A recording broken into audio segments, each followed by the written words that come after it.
श्रीमद् भगवद गीता पहला अध्याय। धृतराष्ट्र उवाच। धर्मक्षेत्रे कुरुक्षेत्रे संवेता युयुत्सवः मामकः पांडवाश्चैव किम कुर्वत् संजय।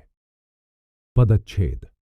धृतराष्ट्रः अर्थात धृतराष्ट्र ने उवाच कहा, धर्मक्षेत्रे अर्थात धर्मभूमि में, कुरुक्षेत्र अर्थात कुरुक्षेत्र में, संवेतः अर्थात इकट्ठा हुए, युयुत्सवः अर्थात युद्ध की इच्छा वाले, मामकः अर्थात मेरे, पांडवः अर्थात पांडु के पुत्रों ने, च यानी और, एव ही, किम अर्थात क्या, अकुर्वत अर्थात किया, संजय अर्थात हे संजय। अनुवाद। धृतराष्ट्र ने कहा, हे संजय, धर्मभूमि कुरुक्षेत्र में इकट्ठा हुए युद्ध की इच्छा वाले मेरे और पांडु के पुत्रों ने क्या किया। टिप्पणी। पांडवों का 12 बरस का वनवास समाप्त हो चुका होता है। उसके बाद 1 वर्ष का अज्ञातवास भी बीत जाता है। अतः अपना राज्य वापस लेने के लिए पांडव एक दूत दुर्योधन के पास भेजते हैं, किंतु वह उसे टका सा जवाब दे देता है। राजा धृतराष्ट्र का मंत्री और सारथी संजय भी दुर्योधन द्वारा पांडवों का राज्य लौटाए जाने का आग्रह करता है। उसे भी वह धृष्टतापूर्वक ठुकरा देता है। अंतिम प्रयास के रूप में पांडवों की ओर से भगवान कृष्ण शांति दूत बनकर हस्तिनापुर जाते हैं और पितामह भीष्म, आचार्य द्रोण, महात्मा विदुर एवं राजा धृतराष्ट्र के समक्ष भरे दरबार में पांडवों की न्याय संगत मांग, पापाचरण से जाति कुल सर्वनाश तथा युद्ध के भयंकर दुष्परिणामों का दुर्योधन को बोध कराना चाहते हैं। परंतु काल चक्रग्रस्त होने के कारण वह इस सब को एक कान से सुन दूसरे से निकाल देता है। समाज कल्याण एवं मानव हित से प्रेरित होकर वे दुर्योधन से पांडवों का सारा राज्य नहीं, बल्कि उन 5 भाइयों के लिए केवल 5 गांव ही देने का प्रस्ताव रखते हैं। इसके उत्तर में मदांध और सत्ता लोलुप वह अत्यंत ढिठाई से कहता है कि 5 गांव तो दूर रहे, एक सुई की नोक जितनी भूमि छेदती है, वह उतनी भूमि भी पांडवों को युद्ध किए बिना देने के लिए उद्यत नहीं है। इतना ही नहीं, उस पापात्मा ने कृष्ण को बंदी बनाने की कुचेष्टा भी की, जिसे नीति निपुण उस नरहरि ने सर्वथा विफल बना दिया। युद्ध को अनिवार्य जान पांडवों ने भी अब उसकी तैयारी आरंभ कर दी।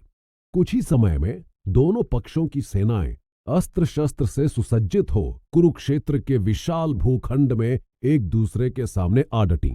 ऐसी स्थिति में महर्षि व्यास धृतराष्ट्र से कहने लगे, राजन, यदि तुम यह घोर संग्राम देखना चाहो तो मैं तुम्हें दिव्य नेत्र प्रदान कर सकता हूं।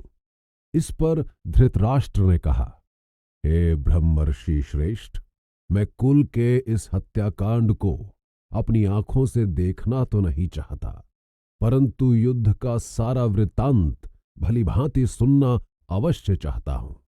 तब व्यास ने संजय को दिव्य दृष्टि देकर धृतराष्ट्र से कहा, ये संजय तुम्हें युद्ध का सब वृत्तांत सुनाएंगे।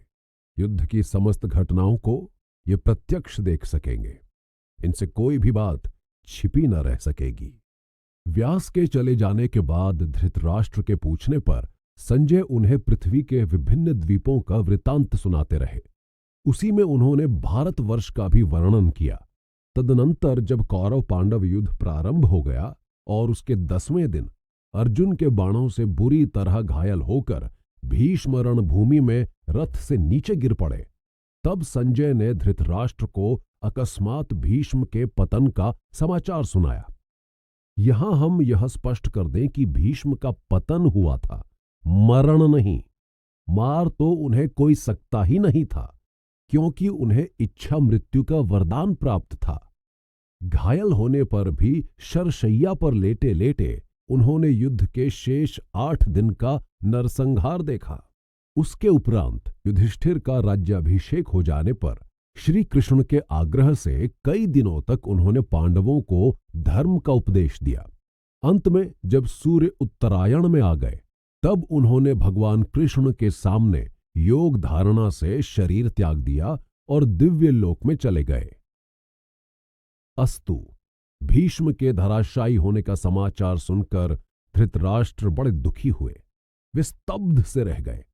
अत्यंत व्याकुल हो उन्होंने संजय से गत 10 दिनों के भीषण युद्ध का पूरा विवरण प्रारंभ से सुनाने के लिए कहा। कौन किससे कैसे भिड़ा और किसके द्वारा कौन कैसे कब मारा गया। धृतराष्ट्र के इसी प्रश्न से श्रीमद् भगवद गीता का श्री गणेश होता है। संयोगवश सारी गीता में धृतराष्ट्र द्वारा केवल यही एक श्लोक कहा गया है। शेष 699 श्लोक संजय का उत्तर मात्र हैं, जिनका एक बहुत बड़ा भाग कृष्ण और अर्जुन के बीच हुए संवाद के रूप में है। कुरुक्षेत्रे अर्थात कुरुक्षेत्र एक अत्यंत प्राचीन, प्रसिद्ध व पवित्र तीर्थ स्थल है। ब्राह्मण ग्रंथों में इसे सरस्वती नदी के दक्षिण भाग और दृष्टद्वती नदी के उत्तर भाग के मध्य में स्थित बतलाया गया है।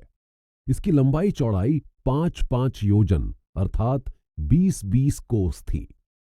इस समय भी कुरुक्षेत्र नामक स्थान वही है जो अंबाला से दक्षिण तथा दिल्ली से उत्तर की ओर है।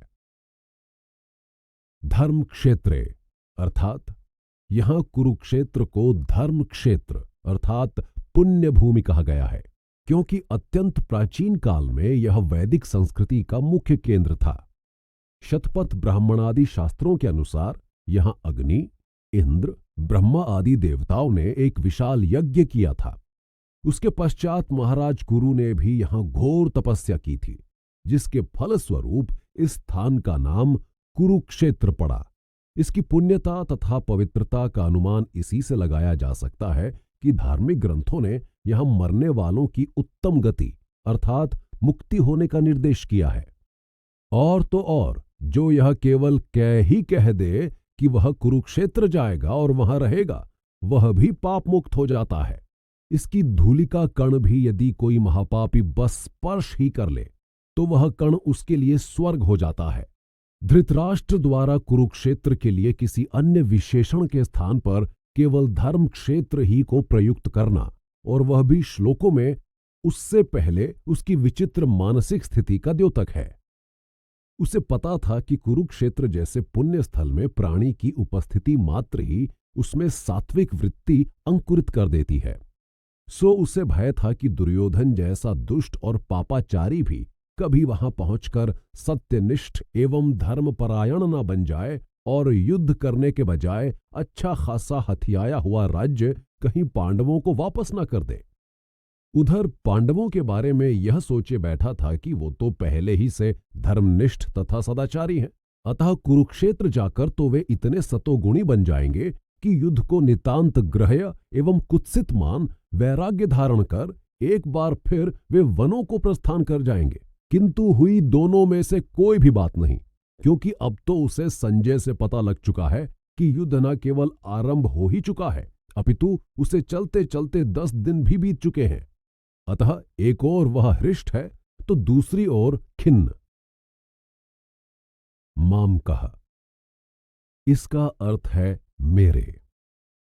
इस एक शब्द से धृतराष्ट्र की मैं, मेरी, ममत्व की दुर्भावना का पता चलता है कि वह कितना लघुवृत्ति, संकीर्ण हृदय और द्वेषपूर्ण था। वह केवल दुर्योधन आदि अपने पुत्रों को ही अपना समझता था और अपने भतीजों को पराया। वह आंखों ही का नहीं, दिल का भी अंधा था। यदि आंखों में लाज होती तो अपने बेटों से अधिक अपने भाई के बेटों से, जो बाल्यकाल ही में बेबाप हो गए थे, प्यार करता। यदि दिल की आंख खुली होती तो अपने भतीजों से अन्याय न होने देता। उसकी पुत्र मोहांधता नेत्रांधता से कहीं अधिक घातक थी। इस भ्रातृज भेद भावना को वह भीतर ही भीतर सुलगने देता था, क्योंकि उसे व्यक्त करने में उसे भीष्म, द्रोण तथा विदुर की भर्त्सना एवं व्यास की फटकार का भय था। अकुर्वत यह भूतकालीय क्रिया है, जिसका अर्थ है किया। इससे संकेत मिलता है कि युद्ध आरंभ हो चुका है और धृतराष्ट्र संजय संवाद उसके उपरांत आरंभ हुआ है। यदि दोनों प्रक्रियाएं साथ साथ चली होती तो धृतराष्ट्र ने वर्तमान कालिक क्रिया का प्रयोग किया होता, जैसे क्या कर रहे हैं, क्या करते हैं। दूसरे शब्दों में प्रस्तुत श्लोक में अकुर्वत के स्थान पर कुर्वते प्रयुक्त हुआ होता। आइए आधि भौतिक पक्ष से हटकर अब इस श्लोक के आध्यात्मिक पक्ष पर ध्यान देते हैं। यह कुरुक्षेत्र से अभिप्राय है कर्म भूमि, अर्थात शरीरधारी जीव के नाना कर्म करने के निमित्त जीवन के विविध क्षेत्र। वहीं धर्म क्षेत्र भी है, क्योंकि जीव का धर्म है शरीर धारण कर कर्म फलानुसार वासना प्रेरित कार्य करना। ये वासनाएं दो प्रकार की हैं, सत अर्थात शुभ अच्छी, और असत यानी अशुभ बुरी, जो उसके मन में संवेता इकट्ठा होकर युयुत्सवः आपस में युद्ध करती रहती हैं, एक दूसरे को दबाने के लिए। असत वासनाएं ही मामका हैं, यतः वे मैं मेरा रूपी मोह, ममता, मदादि दुर्भावनाओं से परिपूर्ण हैं, और सत वासनाएं ही पांडवा हैं। शंकित, भ्रमित, त्रसित, मोहित, जीवन संघर्ष में निरंतर भटकते लड़खड़ाते रहने वाला हम में से प्रत्येक मनुष्य अर्जुन है। वह जब परमात्मा रूपी कृष्ण को अपना मार्गदर्शक सारथी बना लेता है तो निष्काम कर्म के गांडीव धनुष से संसार रूपी कुरुक्षेत्र युद्ध जीतकर मोक्ष रूप विजय प्राप्त कर लेता है। भगवद गीता का यही मर्म है, इसके दिव्य उपदेश का यही सार है। इसे ध्यान में रखकर गीता पढ़ने में ही गीता का वास्तविक आनंद है। इस सार को जीवन में साकार बना लेने में ही गीता पढ़ने का सही लाभ है। संजय उवाच दृष्ट्वा तु पांडवानीकं व्यूढ़ं दुर्योधनस्तदा आचार्यमुपसंगमय राजा वचनम ब्रवीत। पदच्छेद। संजयः अर्थात संजय ने, उवाच कहा, दृष्ट्वा अर्थात देखकर, तु यानी किंतु, पांडवानिकम अर्थात पांडवों की सेना को, व्यूढ़म अर्थात व्यूह रचना युक्त, दुर्योधनः अर्थात दुर्योधन, तदा यानी तब, आचार्यम अर्थात आचार्य को, उपसंगम्य अर्थात पास जाकर, राजा यानी राजा, वचनम अर्थात ये वचन, अब्रवीत यानी बोला। अनुवाद। संजय ने कहा, किंतु तब राजा दुर्योधन व्यूह रचना युक्त अर्थात रण योजना के अनुसार अवस्थित पांडवों की सेना को देखकर आचार्य द्रोण के पास जाकर ये वचन बोला। टिप्पणी। यहां एक छोटे से तू शब्द से संजय ने धृतराष्ट्र को इस बात का संकेत दे दिया है कि उसका बेटा पांडव सेना को देखकर डर गया है। दोनों सेनाएं कील कांटे से लैस एक दूसरे के सामने खड़ी हैं। युद्ध हुआ ही चाहता है।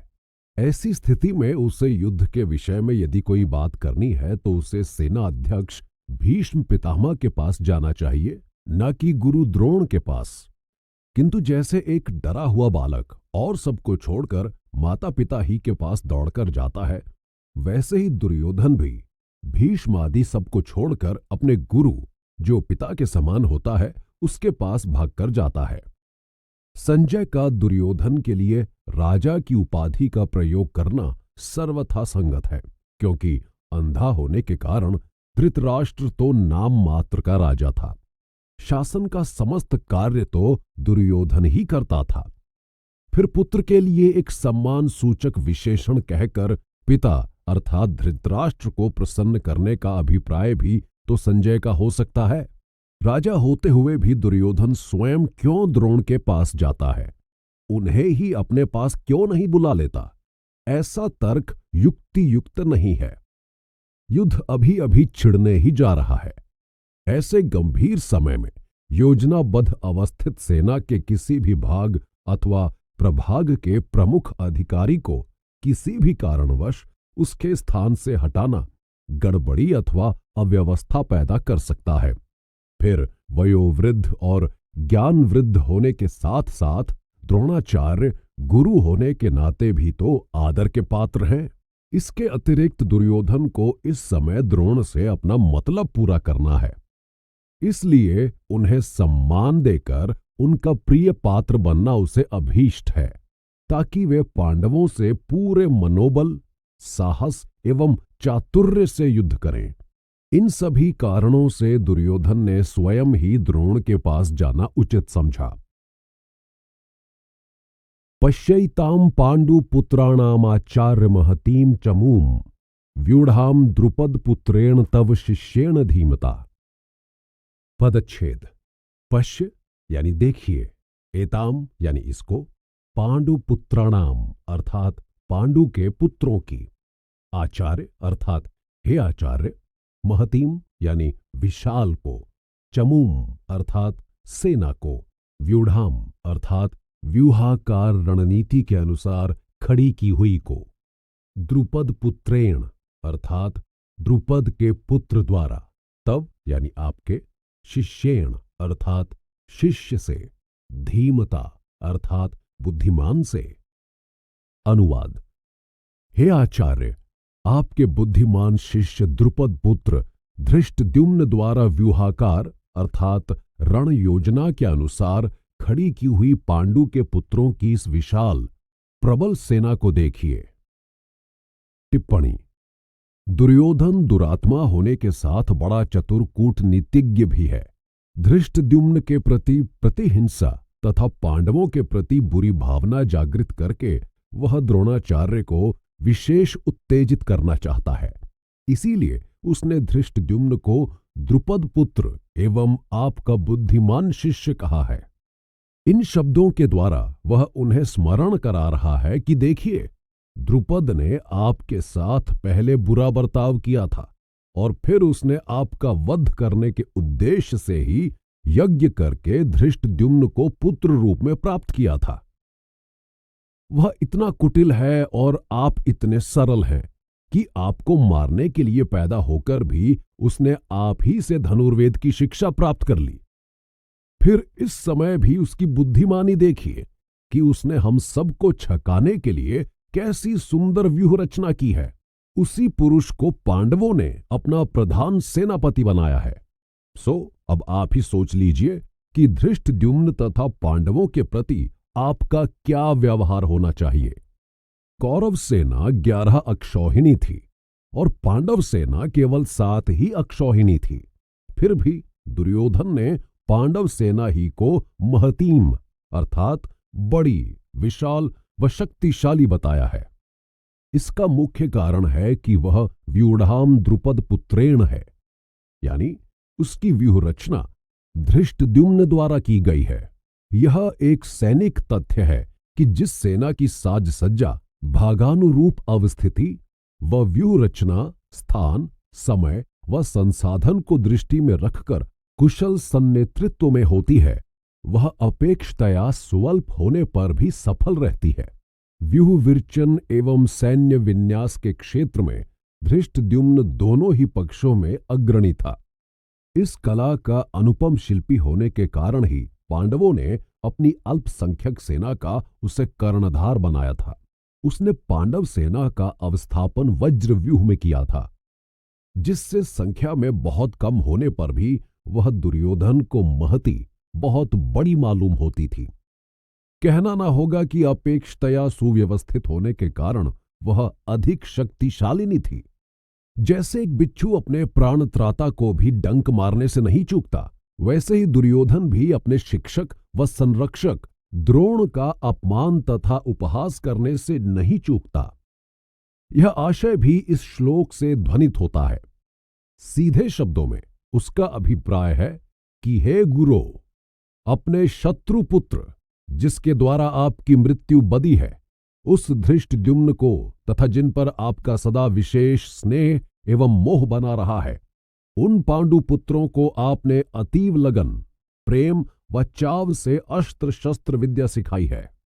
अब वे ही आपके होनहार, आज्ञाकारी और प्राणप्रिय शिष्य आपके प्रिय प्राण लेने पर उतारू हैं।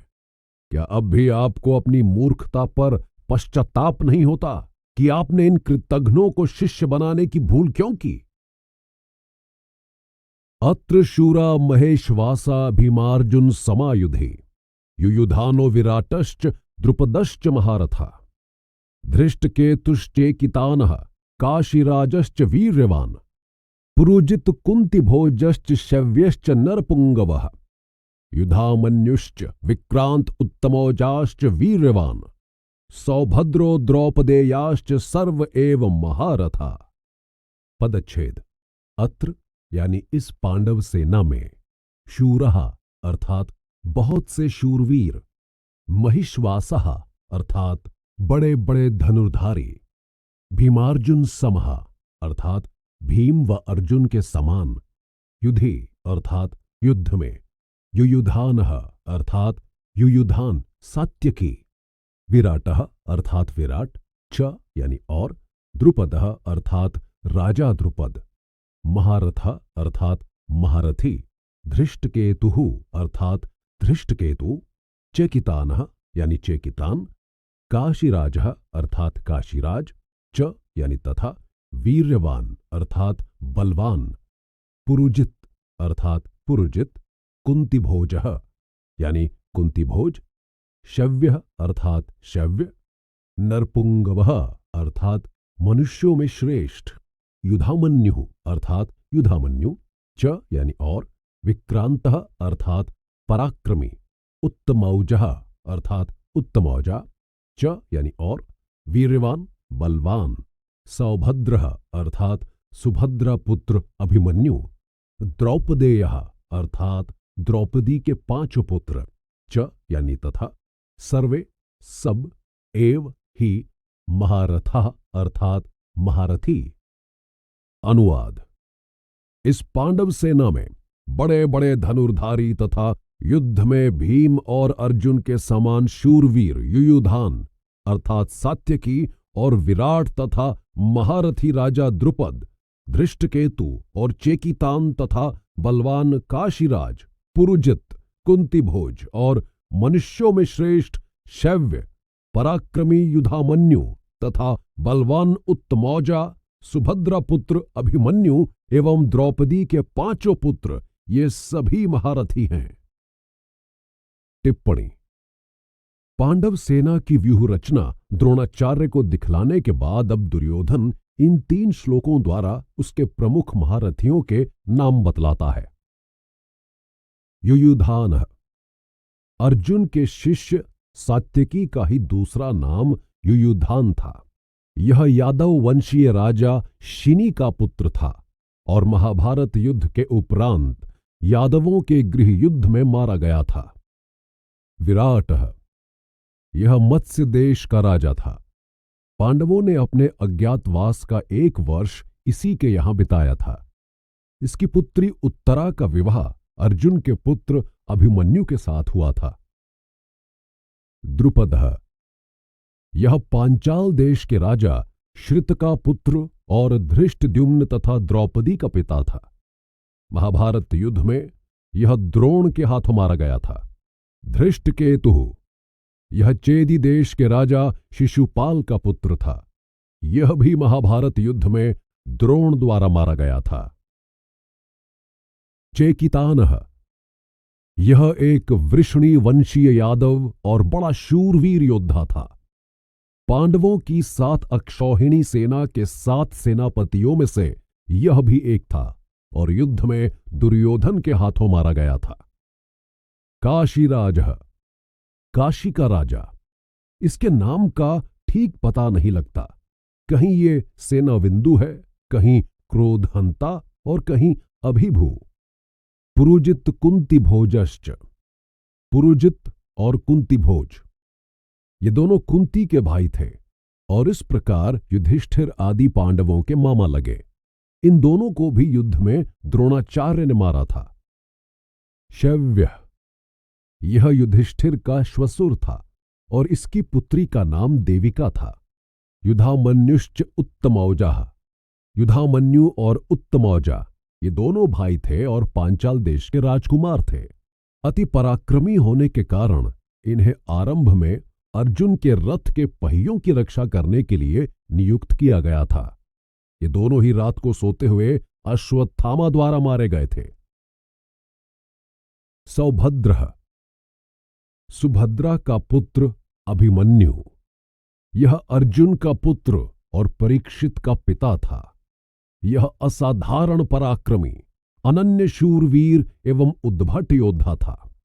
एक बाल युवक होने पर भी यह अकेले ही द्रोण रचित चक्रव्यूह को तोड़कर उसके भीतर घुस गया था। वहां द्रोण, कर्ण, अश्वत्थामा आदि कौरव महारथियों ने इसे छल कपट तथा अन्याय से घेर लिया और दुःशासन के पुत्र ने छल पूर्वक सिर पर गदा मारकर इसका अंत कर दिया था। द्रौपदेया, द्रौपदी के पुत्र, ये 5 थे। प्रतिविंध्य, सुतसोम, श्रुतकर्मा, शतानीक और श्रुतसेन, जो क्रमशः युधिष्ठिर, भीम, अर्जुन, नकुल तथा सहदेव की संतान थे। इन्हें भी सोते हुए रात्रि के समय अश्वत्थामा ने मार डाला था। महारथ, महारथी, ऐसे असाधारण वीर को महारथी कहते हैं जो शास्त्र और शस्त्र विद्या दोनों में अत्यंत निपुण हो और अकेला ही 10,000 धनुर्धारी योद्धाओं के साथ युद्ध करने में समर्थ हो। अस्माकं तु विशिष्टा ये तान्निबोध द्विजोत्तम, नायकामं सैन्यस्य संज्ञार्थम तान ब्रवीमिते। पदच्छेद। अस्माकं अर्थात हमारे पक्ष में, तु अर्थात भी, विशिष्टः अर्थात प्रधान, ये अर्थात जो, तान अर्थात उनको, निबोध अर्थात समझ लीजिए, द्विजोत्तम अर्थात ब्राह्मण श्रेष्ठ, नायकः अर्थात सेनापति, मम यानी मेरी, सैन्यस्य अर्थात सेना के, संज्ञार्थम अर्थात जानकारी के लिए, तान अर्थात उनको, ब्रवीमि अर्थात बतलाता हूं, ते अर्थात आपकी। अनुवाद। हे ब्राह्मण श्रेष्ठ, हमारे अपने पक्ष में भी जो प्रधान हैं उन्हें आप समझ लीजिए। आपकी जानकारी के लिए मेरी सेना के जो सेनापति हैं उनके बारे में मैं बतलाता हूं। टिप्पणी। पांडव सेना के प्रधान योद्धाओं के नाम बतलाकर दुर्योधन अब आचार्य द्रोण से अपने पक्ष के मुख्य शूरवीरों को भी जान लेने का अनुरोध करता है।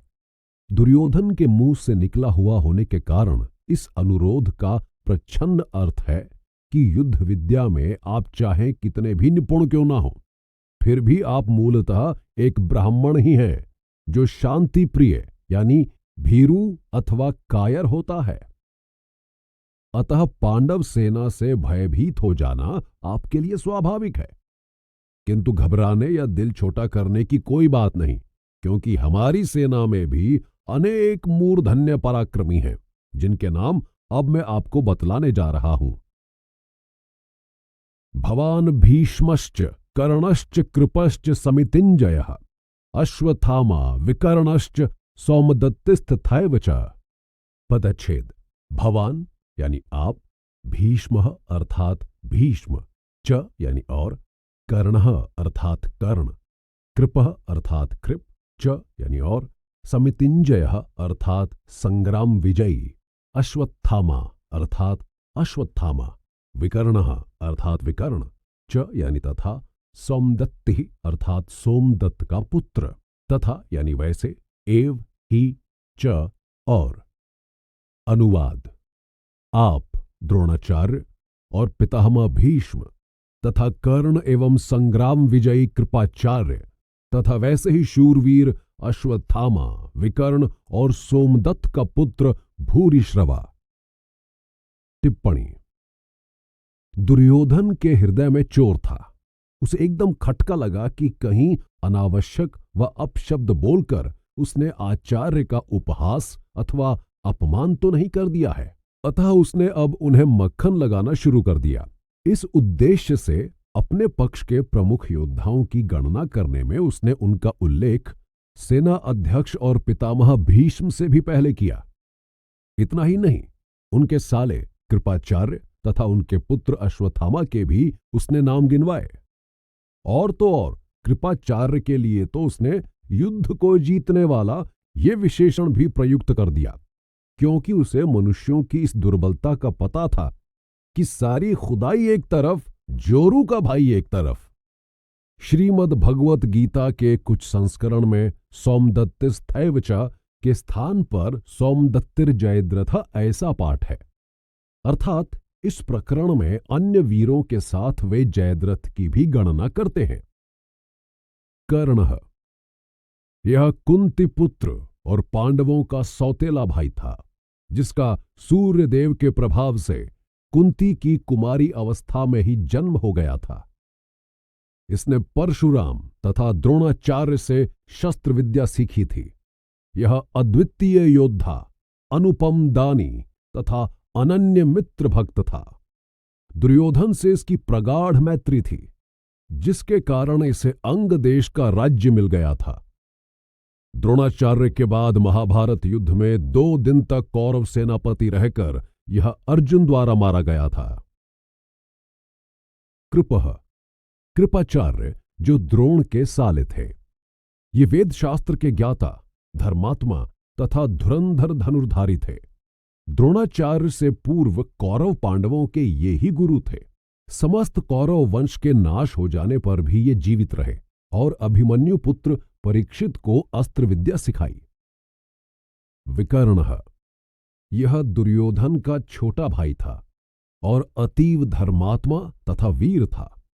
सौमदत्तिः, यह भूरिश्रवा नामक एक कौरव योद्धा था। यह राजा शांतनु के बड़े भाई बहालीक का पौत्र और सोमदत्त का पुत्र था। यह बड़ा ही धर्मात्मा था और इसने बड़ी बड़ी दक्षिणा वाले अनेक यज्ञ किए थे। जयद्रथ, यह सिंधु देश का राजा और दुर्योधन की एकमात्र बहन दुःशला का पति था। इसके पिता का नाम वृद्धक्षत्र और पुत्र का नाम सुरथ था। महाभारत युद्ध में अभिमन्यु वध के समय यह ही चक्रव्यूह का रक्षक था। इसे बाद में अर्जुन ने मार डाला था। अन्ये च बहवः शूरा मदर्थे त्यक्त जीवितः नाना शस्त्र प्रहरणाः सर्वे युद्ध विशारदः। पदच्छेद। अन्य अर्थात और, च यानी भी, बहवः अर्थात बहुत से, शूरः अर्थात शूरवीर, मदर्थे यानी मेरे लिए, त्यक्त जीवितः अर्थात जीवन की आशा छोड़ देने वाले, नाना शस्त्र प्रहरणः अर्थात अनेक प्रकार के शस्त्रास्त्रों से सुसज्जित, सर्वे अर्थात सब, युद्ध विशारदः अर्थात युद्ध में चतुर, निपुण। अनुवाद। और भी मेरे लिए जीवन की आशा छोड़ देने वाले अर्थात अपने प्राणों का मोह छोड़कर मेरे लिए मर मिटने को तैयार बहुत से शूरवीर हैं, जो अनेक प्रकार के शस्त्रों व अस्त्रों से सुसज्जित हैं और सब के सब युद्ध में चतुर हैं। अपर्याप्तम तदस्माकं बलम भीष्माभिरक्षितम पर्याप्तम त्विदमे तेषां बलम भीमाभिरक्षितम। पदच्छेद।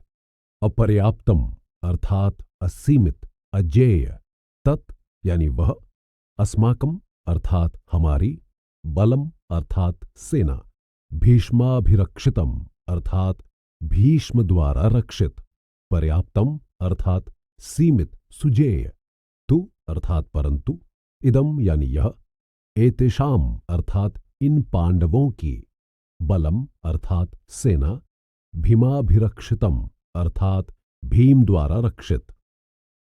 अनुवाद। भीष्म पितामह द्वारा नियंत्रित हमारी वह सेना असीमित, अजेय है, परंतु भीम द्वारा परिरक्षित पांडवों की यह सेना सीमित अर्थात सुजेय, जीतने में सुगम है। टिप्पणी। अपना भय दूर करने के बजाय दुर्योधन को मानो द्रोणाचार्य का मनोबल बढ़ाने की अधिक चिंता पड़ी है। अब वो कहता है कि हे गुरु, कोई डरने की बात नहीं है, क्योंकि हमारी सेना एक तो असीमित अर्थात आवश्यकता से कहीं अधिक, पांडव सेना से 4 अक्षौहिणी अधिक है और दूसरे भीष्म पितामह जैसे अनुभवी, निर्भीक तथा कुशल रणयोद्धा का इसे नेतृत्व प्राप्त है। उधर पांडवों की सेना हमारी सेना की अपेक्षा केवल बहुत छोटी ही नहीं, अपितु नेतृत्व में भी बहुत निर्बल है, क्योंकि उसका संरक्षक भीम है। वह स्वयं तो बहुत बलवान है तथा गदा युद्ध में भी अद्वितीय है, किंतु रणकला एवं धनुर्विद्या से प्रायः अनभिज्ञ है। उसकी भीष्म पितामह के साथ युद्ध संचालन के क्षेत्र में कोई तुलना नहीं हो सकती। अतः जहां पांडव सेना को बड़ी आसानी से जीता जा सकता है, वहां हमारी सेना नितांत अजेय है। अनेक विद्वान टीकाकार पर्याप्तम का अर्थ काफी, बहुत अधिक, सक्षम, सशक्त करते हैं। उनके मतानुसार भयभीत दुर्योधन पांडव सेना को 4 अक्षौहिणी कम होने पर भी पर्याप्त, अधिक शक्तिशालिनी समझता है। उसका कहना है कि कौरव सेना में सैनिक तो अधिक हैं, किंतु कुशल सेनापति तथा चतुर रणनायक पांडवों की फौज की तुलना में बहुत कम है। फिर उनका मुख्य सेनाध्यक्ष भीष्म पितामह एक वयोवृद्ध, निरुत्साह एवं निर्लिप्त सैनिक है, किंतु पांडव सेनापति धृष्टद्युम्न उत्साह परिपूर्ण, प्रतिशोधाग्नि संतप्त एक परम तरुण योद्धा है। जहां भीष्म को युद्ध परिणाम से कुछ विशेष लेना देना नहीं है, वहीं धृष्टद्युम्न को अपने पिता राजा द्रुपद के अपमान का बदला आपसे लेना है और अपनी बहन द्रौपदी के सार्वजनिक अनादर का बदला भी कौरवों से चुकाना है। अतः वह जिस लगन, जोश तथा निष्ठा से लड़ेगा, भीष्म नहीं लड़ेंगे। वैसे भी युद्ध संचालन, सैन्य निर्देशन तथा सेनांग विन्यास में धृष्टद्युम्न का कौरवों के पास कोई जवाब नहीं है। इसलिए उसके अनुपम नेतृत्व के कारण भी दुर्योधन पांडवों की अपेक्षाया छोटी सेना को ही अधिक बलवती समझता है। किंतु यह मत प्रस्तुत प्रकरण में असंगत तथा अनुपयुक्त ही प्रतीत होता है और पर्याप्तम का प्रथम अर्थ सीमित, सुजेय ही बहुलतया मान्य है। अयनेषु च सर्वेषु यथा भागम वस्थितः भीष्मेवाभिरक्षन्तु भवन्तः सर्व एहि। पदच्छेद। अयनेषु अर्थात मोर्चों पर, च अर्थात और इसलिए, सर्वेषु अर्थात सब पर, यथाभागम अर्थात अपनी अपनी जगह, अवस्थितः अर्थात स्थित रहते हुए, भीष्मम अर्थात भीष्म पितामह को, एव यानी ही, अभिरक्षन्तु अर्थात सब ओर से रक्षा करें, भवन्तः अर्थात आप लोग, सर्वे यानी सब के सब, एव ही अर्थात निसंदेह। अनुवाद। इसलिए सब मोर्चों पर अपनी अपनी जगह स्थित रहते हुए आप लोग सभी निसंदेह भीष्म पितामह की ही सब ओर से रक्षा करें। टिप्पणी। इस प्रकार भीष्म द्वारा संरक्षित अपनी सेना को अजय बतलाकर अब दुर्योधन सब ओर से भीष्म की ही रक्षा करने के लिए द्रोण आदि समस्त महारथियों से अनुरोध करता है। भीष्म ही की सब प्रकार से रक्षा करने के लिए दुर्योधन क्यों इतना चिंतित है, जब वो भली भांति जानता है कि भीष्म पितामह को इच्छा मृत्यु का वरदान प्राप्त है, उन्हें कोई भी नहीं मार सकता। इसका कारण है युद्ध से पहले भीष्म द्वारा की गई घोषणा कि वे राजा द्रुपद के पुत्र शिखंडी, जो जन्म से स्त्री था किंतु बाद में पुरुष बन गया था, उस पर प्रहार नहीं करेंगे। कौरवों को यह भी पता है कि शिखंडी पांडव सेना की ओर से युद्ध में सम्मिलित है और भीष्म वध ही उसका एकमात्र उद्देश्य है। अतः जागरूक दुर्योधन अपने पक्ष के सभी सेनापतियों को सावधान करता है कि वे अपने अपने मोर्चे पर दृढ़ता से डटे रहते हुए नितांत सतर्क व चौकन्ने बने रहें कि अवसर पाकर कहीं किसी स्थान से शिखंडी उनकी सेना में घुसकर उनके मुख्य सेनापति भीष्म के पास न पहुंच जाए। तब उसकी आड़ में कोई भी पांडव सैनिक भीष्म पर अस्त्र छोड़ सकता है और ऐसी स्थिति में वे उसका प्रतिकार भी नहीं कर पाएंगे। दूसरा कारण, जैसा अभी हमने ऊपर कहा है, कौरवों के पास उत्तम श्रेणी के सेनापतियों की कमी है। पिछले श्लोकों में दुर्योधन ने द्रोणाचार्य को पांडवों के 17 सेनापतियों के नाम गिनाए हैं। उनके साथ पांचों पांडवों तथा मुख्य सेनापति धृष्टद्युम्न के नाम मिलाकर कुल संख्या 23 हो जाती है।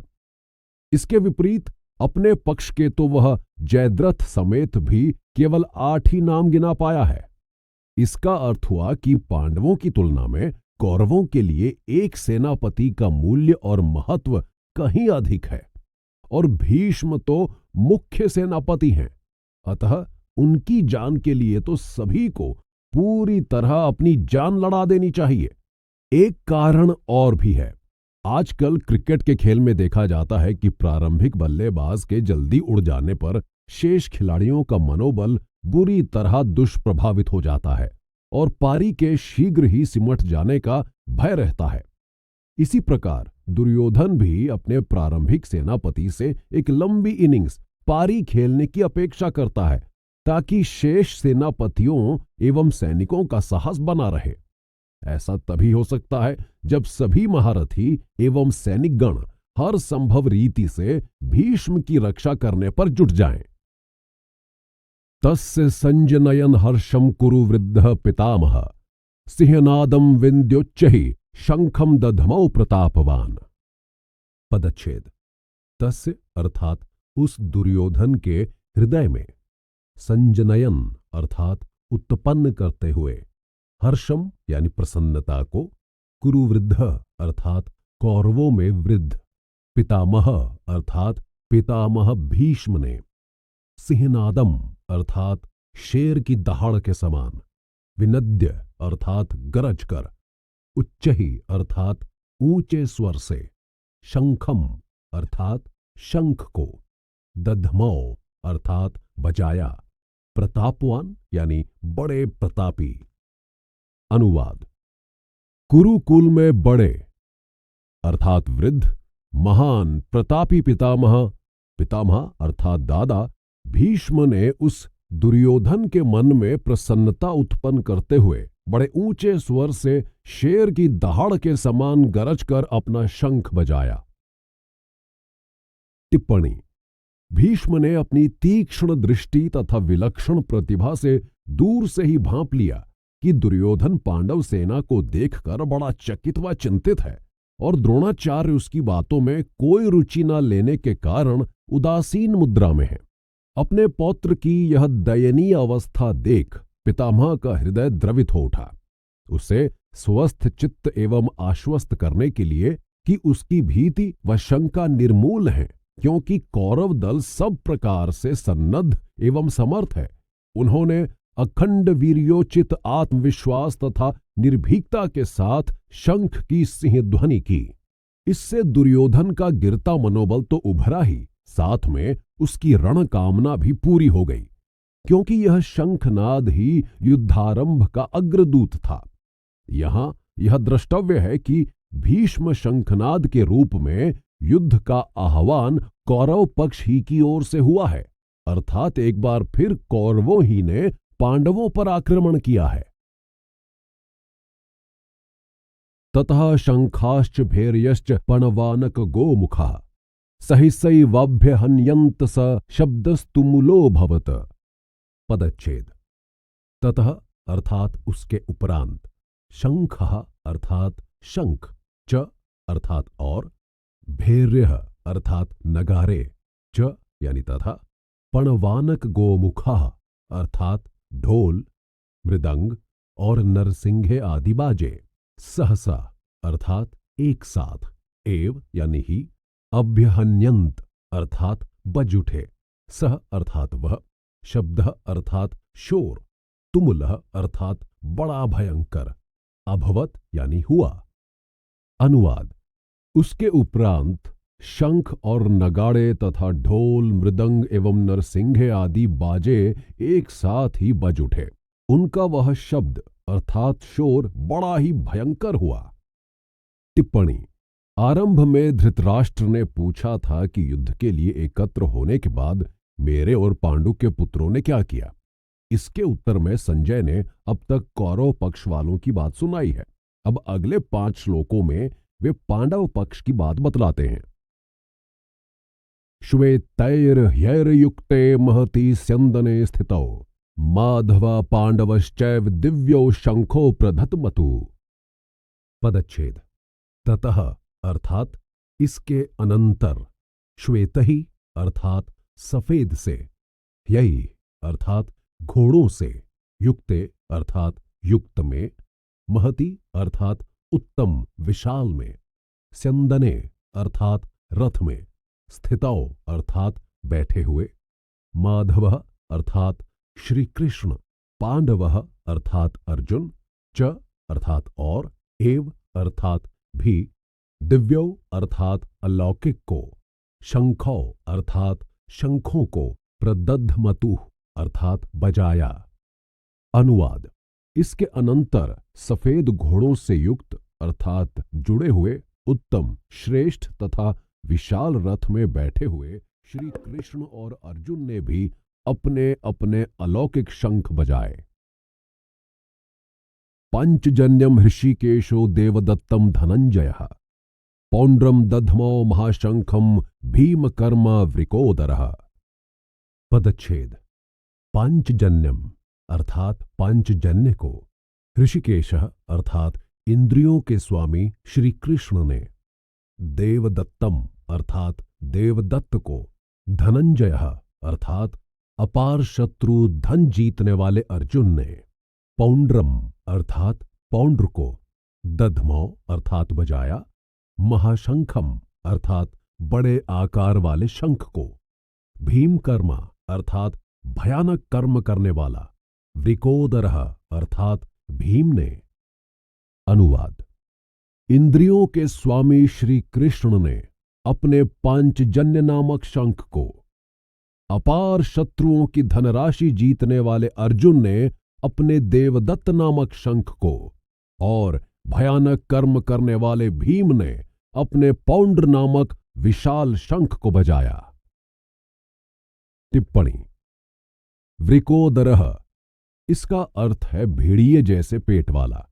ये भीम का एक नाम है क्योंकि उसका पेट भेड़िए की तरह था। वो भेड़िए के समान बहुत अधिक खाता था। अत्यंत शारीरिक परिश्रम के कार्य करते रहने के कारण उसे पचा भी बहुत जल्दी लेता था, और फिर वही भूखे का भूखा। उसके विषय में प्रसिद्ध है कि उनके घर जब भोजन बनता था तो आधा उसके चारों भाइयों तथा माता कुंती के लिए होता था, और शेष आधा अकेले भीम के लिए, और फिर भी अधिक के लिए मांग करता ही रहता था। प्रचुर व्यायाम करने से उसका पेट भी बहुत पतला था, एकदम कमर से लगा हुआ, भेड़िए की भांति। यह उल्लेखनीय है कि अपने समस्त सैनिकों को युद्ध के निमित्त तैयार हो जाने का निर्देश देने के लिए शंख बजाने का क्रम कौरवों की ओर से तो सर्वाधिक आयु वाले तथा मुख्य सेनापति भीष्म पितामह ने आरंभ किया था, किंतु पांडव पक्ष में यह सम्मान ज्येष्ठतम पांडव युधिष्ठिर को अथवा उनके प्रधान सेना अध्यक्ष धृष्टद्युम्न को नहीं प्राप्त हुआ था, अपितु सारथी कृष्ण को प्राप्त हुआ। उन्होंने ही पांडवों की ओर से कौरवों की युद्ध ललकार स्वीकार करते हुए सर्वप्रथम शंख बजाया था। इससे उनकी गरिमा, महिमा एवं प्रतिष्ठा का कुछ अनुमान लगाया जा सकता है।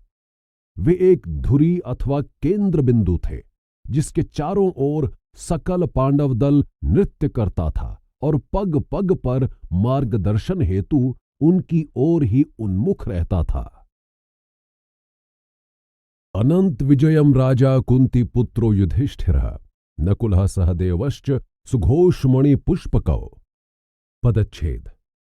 अनंत विजयम अर्थात अनंत विजय को, राजा यानी राजा, कुंती पुत्रः अर्थात कुंती का पुत्र, युधिष्ठिरः अर्थात युधिष्ठिर ने, नकुलः अर्थात नकुल, सहदेवः अर्थात सहदेव ने, च यानी और, सुघोष मणिपुष्पकौ अर्थात सुघोष तथा मणिपुष्पक को। अनुवाद। कुंती पुत्र राजा युधिष्ठिर ने अनंत विजय नाम के शंख और नकुल तथा सहदेव ने क्रमशः सुघोष एवं मणिपुष्पक नाम के शंख बजाए। काशयश्च परमेशवासः शिखण्डी च महारथः धृष्टद्युम्नो विराटश्च सात्यकिश्चापराजितः द्रुपदो द्रौपदेयाश्च सर्वशः पृथ्वीपते सौभद्रश्च महाबाहु शंखान् दध्मु पृथक पृथक। पदच्छेद। काशय अर्थात काशीराज, च यानी और, परमेश्वासः अर्थात श्रेष्ठ धनुष वाला, शिखंडी यानी शिखंडी, च यानी तथा, महारथः अर्थात महारथी, धृष्टद्युम्नः अर्थात धृष्टद्युम्न, विराटः अर्थात विराट, च यानी और, सात्यकी अर्थात सात्यकी, च यानी एवं और, अपराजितः अर्थात अजेय, द्रुपदः अर्थात द्रुपद, द्रौपदेयः अर्थात द्रौपदी के पांचों पुत्र, च यानी तथा, सर्वशः अर्थात सभी ने, पृथ्वीपते अर्थात हे राजन, सौभद्रः अर्थात सुभद्रा का पुत्र अभिमन्यु, च यानी और, महाबाहु अर्थात बड़ी भुजा वाला, शंखान अर्थात शंखों को, दधमुह अर्थात बजाया, पृथक यानी अलग। अनुवाद। श्रेष्ठ धनुष वाले धनुर्धारी काशीराज और महारथी शिखंडी एवं धृष्टद्युम्न तथा राजा विराट और अजेय सात्यकी, राजा द्रुपद एवं द्रौपदी के पांचों पुत्र और बड़ी लंबी भुजा वाले पराक्रमी सुभद्रा पुत्र अभिमन्यु, इन सभी ने हे राजन अलग अलग शंख बजाए। सघोषो धार्तराष्ट्राणां हृदयानि व्यदारयत् नभश्च पृथ्वीम चैव तुमुलो व्यनुनादयन्। पदच्छेद। सह अर्थात उस, घोषः अर्थात शब्द ने, धार्तराष्ट्राणाम अर्थात धृतराष्ट्र पुत्रों के, हृदयानि अर्थात हृदयों को, व्यदारयत अर्थात विदीर्ण कर दिया, नभः अर्थात आकाश को, च यानी और, पृथ्वीम अर्थात पृथ्वी को, च यानी तथा, एव भी, तुमुलः अर्थात भयानक, व्यनुनादयन् अर्थात शब्दायमान करते हुए। अनुवाद। और उस भयानक शब्द अर्थात शोर ने आकाश तथा पृथ्वी को भी शब्दायमान करते हुए, गुंजाते हुए धृतराष्ट्र पुत्रों अर्थात कौरव दल के हृदयों को विदीर्ण कर दिया। टिप्पणी। 14वें श्लोक से लेकर इस श्लोक तक के पांडव पक्ष के वर्णन में संजय ने धृतराष्ट्र को पर्याप्त संकेत दे दिए हैं कि पांडव सेना संख्या में थोड़ी होने पर भी सामरिक दृष्टि से अधिक बलवती है और फलस्वरूप उसकी विजय अनिवार्य है। उदाहरणार्थ, कौरवों द्वारा शंख व अन्य वाद्यों के बजाने की प्रक्रिया को वो जहां एक ही 13वें श्लोक में समाप्त कर देता है, वहां पांडव पक्ष के इसी काम के लिए उसने उपरयुक्त 6 श्लोक 14 से 19 तक प्रयुक्त किए हैं। वह केवल शंख बजाने ही की चर्चा नहीं करता है, अपितु उसके विस्तार में जाता है कि शंखों के नाम क्या हैं, उनके बजाने वाले कौन हैं, प्रमुख योद्धा का रथ कैसा है, रथ के घोड़े कैसे हैं आदि। फिर कौरवों का शंखनाद तो केवल भीषण ही था, किंतु पांडवों का भीषण मात्र ही नहीं, बल्कि इतना भयंकर था कि उसने पृथ्वी और आकाश को गुंजाने के साथ धृतराष्ट्र समर्थकों, समस्त कौरव दल का हृदय भी विदीर्ण अर्थात चीर डाला था। संजय की तीखी और पैनी वर्णन नीति ने धृतराष्ट्र पर स्पष्ट कर दिया होगा कि सत्य ही की जीत होनी है और उसके परिवार तथा पक्ष का सर्वनाश अवश्यंभावी है। अथ व्यवस्थितान् दृष्ट्वा धार्तराष्ट्रान् कपिध्वजः प्रवृत्ते शास्त्र संपाते धनुरुद्यम्य पांडवः ऋषिकेशं तदा वाक्यमिदमः महीपते। पदच्छेद। अथ अर्थात उसके उपरांत, व्यवस्थितान अर्थात रीति से खड़े हुओं को, दृष्टवा अर्थात देखकर, धार्तराष्ट्रान अर्थात धृतराष्ट्र पुत्रों को, कपिध्वजः अर्थात अर्जुन ने, प्रवृत्ते अर्थात तैयारी के समय, शस्त्र संपाते अर्थात शस्त्र चलने की, धनु अर्थात धनुष को, उद्यम्य अर्थात उठाकर, पांडवः अर्थात पांडुपुत्र अर्जुन ने, ऋषिकेशम अर्थात कृष्ण को, तदा यानी तब, वाक्यम अर्थात वचन, इदम यानी यह, आह अर्थात कहा, महीपते अर्थात हे राजन। अनुवाद। हे राजन, इसके बाद पांडुपुत्र कपिध्वज अर्थात अर्जुन ने मोर्चा बांधकर खड़े हुए धृतराष्ट्र के पुत्रों को देखकर शस्त्र चलने की तैयारी के समय गांडीव धनुष उठाकर इंद्रियों के स्वामी श्री कृष्ण से ये वचन कहे। टिप्पणी।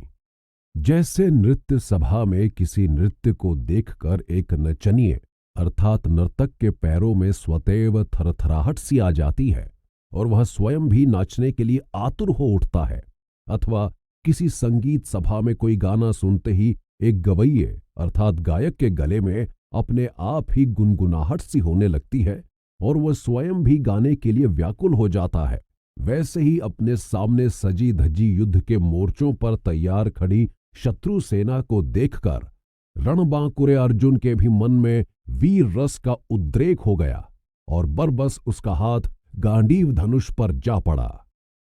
आजकल की भांति प्राचीन समय में भी सैन्य नायकों एवं सेनापतियों के अपने अपने परिचय चिन्ह हुआ करते थे, जिन्हें वे निजी वाहनों अथवा पताकाओं पर धारण किया करते थे। अर्जुन ने अपनी ध्वजा के लिए ऐसा चिन्ह एक कपि अर्थात वानर हनुमान जी का रखा हुआ था। कदाचित उसकी वीरता, भक्ति, सावधानी एवं स्फूर्ति के कारण इसीलिए अर्जुन को कपिध्वज कहते थे। अर्जुन उवाच सेनयोरुभयो मर्धये रथम स्थापय में च्युत यावदित्तानिरीक्ष्यहं योधकामानवस्थितान् कैर्मया सह योद्धव्यमस्मिन् रणसमुद्यमे। पदच्छेद।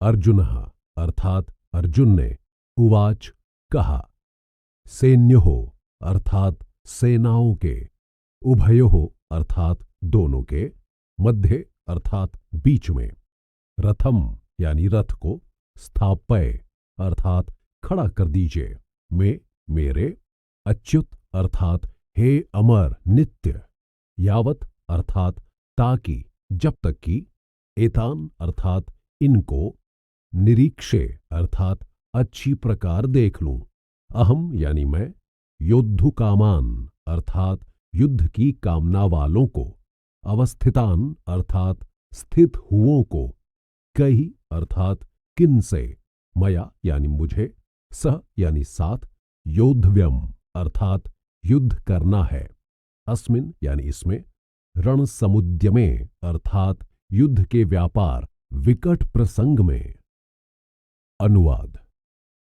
अर्जुन ने कहा, हे अमर नित्य कृष्ण, कृपया मेरे रथ को दोनों सेनाओं के बीच में खड़ा कर दीजिए, ताकि मैं युद्ध क्षेत्र में स्थित हुए युद्ध के अभिलाषी इन विपक्षी योद्धाओं को भलीभांति देख सकूं कि इस युद्ध रूप व्यापार अर्थात विकट प्रसंग में मुझे किन किन के साथ युद्ध करना है। टिप्पणी। कुरुक्षेत्र युद्ध की एक बड़ी विलक्षणता यह थी कि इसमें योद्धा बहुधा दोनों पक्षों से सामान्य रूप से संबद्ध थे, अथवा संबद्ध एक पक्ष से थे और युद्ध दूसरी ओर से कर रहे थे। जैसे भीष्म दोनों पक्षों के सामान्य रूप से पितामह थे, द्रोण सामान्य रूप से दोनों ही पक्षों के गुरु थे, उधर कर्ण भाई तो पांडवों के थे किंतु लड़ कौरवों की ओर से रहे थे, शल्य मामा तो नकुल और सहदेव के थे किंतु साथ दुर्योधन का दे रहे थे। इसके विपरीत युयुत्सु भाई तो दुर्योधन के थे किंतु समर्थन पांडवों का कर रहे थे। अतः किसी के स्पष्ट रूप से बतलाए बिना अथवा स्वयं देखे बिना यह निर्धारण करना नितांत कठिन था कि कौन योद्धा किस ओर से लड़ रहा है अथवा कौन किसका मित्र है और कौन शत्रु। इसी व्यापक भ्रम एवं संशय को मिटाने के लिए पहले दुर्योधन ने द्रोण को दोनों पक्षों के महारथियों के नाम अलग अलग से बतला देना आवश्यक समझा था, और अब इसी उद्देश्य के लिए अर्जुन ने श्री कृष्ण से अनुरोध किया कि वे उसके रथ को दोनों पक्षों के बीच ले जाकर खड़ा कर दें, ताकि वहां से वह अपने मित्रों तथा शत्रुओं की पहचान कर सके। युत्सैमानानवेक्षेऽहं य एते अत्र समागतः धार्तराष्ट्रस्य दुर्बुद्धेर्युद्धे प्रियचिकीर्षवः। पदच्छेद। योत्स्यमानान अर्थात युद्ध करने वालों को, अवेक्षे अर्थात देखूंगा, अहम यानी मैं, ये यानी जो, एते अर्थात ये, अत्र यानी यहां, समागतः अर्थात आए हैं, धार्तराष्ट्रस्य अर्थात धृतराष्ट्रपुत्र दुर्योधन का, दुर्बुद्धे अर्थात पापात्मा का, युद्धे अर्थात युद्ध में, प्रिय चिकीर्षवः अर्थात कल्याण चाहने वाले। अनुवाद। युद्ध में पापात्मा अर्थात दुष्ट दुर्योधन का कल्याण चाहने वाले ये जो राजा लोग इस कौरव सेना में आए हैं, उन युद्ध करने वालों को मैं देखूंगा। टिप्पणी। अर्जुन अपने से पंगा लेने की धृष्टता करने वालों को देखने के लिए अधीर हो रहा है। वह भलीभांति जानता है कि दुर्योधन के सहायक राजा अधिकांशतः किसी नैतिक मूल्य अथवा सिद्धांत की रक्षा हेतु उसका समर्थन नहीं कर रहे हैं, अपितु उसका केवल कृपा भाजन बनने के लिए, क्योंकि उनका विश्वास है कि अधिक सेना होने के कारण दुर्योधन की विजय अनिवार्य है और फिर लूटी हुई शत्रु संपत्ति में वे भी सहभागी होंगे। संजय उवाच। एवमुक्तो हृषीकेशो गुडाकेशेन भारत सेनयोरुभयोर्मर्धये स्थापयित्वा रथोत्तमम् भीष्मद्रोण प्रमुखतः सर्वेषां च महीक्षिताम् उवाच पार्थ पश्यैतान् संवेतान् कुरुनीति। पदच्छेद। संजयः अर्थात संजय, उवाच बोला, एवं अर्थात इस प्रकार, उक्तः कहा हुआ, ऋषिकेशः अर्थात जितेंद्रिय कृष्ण ने, गुडाकेशेन अर्थात नींद जीतने वाले अर्जुन द्वारा, भारत अर्थात हे महाराज भरत की संतान धृतराष्ट्र, सेनयोः अर्थात सेनाओं के, उभयोः अर्थात दोनों के, मध्य अर्थात बीच में, स्थापयित्वा अर्थात खड़ा करके, रथोत्तमम अर्थात श्रेष्ठ रथ को, भीष्म द्रोण प्रमुखतः अर्थात भीष्म पितामह और द्रोणाचार्य के सामने, सर्वेशाम अर्थात सभी के, च यानी और, महीक्षिताम अर्थात राजाओं के, उवाच यानी कहा, पार्थ अर्थात हे पृथापुत्र अर्जुन, पश्य अर्थात देख, एतान यानी इनको, संवेतान अर्थात इकट्ठे हुओं को, कुरून अर्थात कौरवों को, इति अर्थात ऐसे। अनुवाद। संजय बोला, हे राजन धृतराष्ट्र, अर्जुन द्वारा इस प्रकार प्रार्थना रूप में कृष्ण से कहने के बाद उन्होंने दोनों सेनाओं के बीच में भीष्म पितामह, द्रोणाचार्य तथा सभी राजाओं के सामने उस श्रेष्ठ भव्य रथ को खड़ा करके इस प्रकार कहा कि हे पृथापुत्र अर्जुन, युद्ध के लिए इकट्ठा हुए इन कौरवों को देख। तत्रापश्यत् स्थितान् पार्था पितृनथ पितामहान् आचार्यान् मातुलान् भ्रातॄन् पुत्रान् पौत्रान् सखींस्तथा श्वशुरान् सुहृदश्चैव सैन्योरुभयोरपि। पदच्छेद। तत्र अर्थात वहां, अपश्यत अर्थात देखा, स्थितान अर्थात खड़े स्थित हुओं को, पार्थः अर्थात अर्जुन ने, पितृन अर्थात पिता के भाइयों को, अथ यानी उसके उपरांत, पितामहान अर्थात दादाओं को, आचार्यान अर्थात गुरुओं को, मातुलान अर्थात मामाओं को, भ्रातृन अर्थात भाइयों को, पुत्रान अर्थात बेटों को, पौत्रान अर्थात पोतों को, सखीन अर्थात साथियों को, तथा यानी और, श्वशुरान अर्थात ससुरों को, सुहृदः अर्थात मित्रों को, च यानी और, एव भी, सेनयोः अर्थात सेनाओं में, उभयोः अर्थात दोनों में, अपि यानी ही। अनुवाद। इसके बाद पृथापुत्र अर्जुन ने उन दोनों ही सेनाओं में स्थित ताऊ चाचों को दादों परदादों को, गुरुओं को, मामाओं को, भाइयों को, पुत्रों को, पौत्रों को तथा साथियों को, ससुरों को और मित्रों को भी देखा। तान समीक्षय स कौन्तेयः सर्वान् बंधून् अवस्थितान् कृपया परयाविष्टो विषिदन्निदं ब्रवीत। पदच्छेद।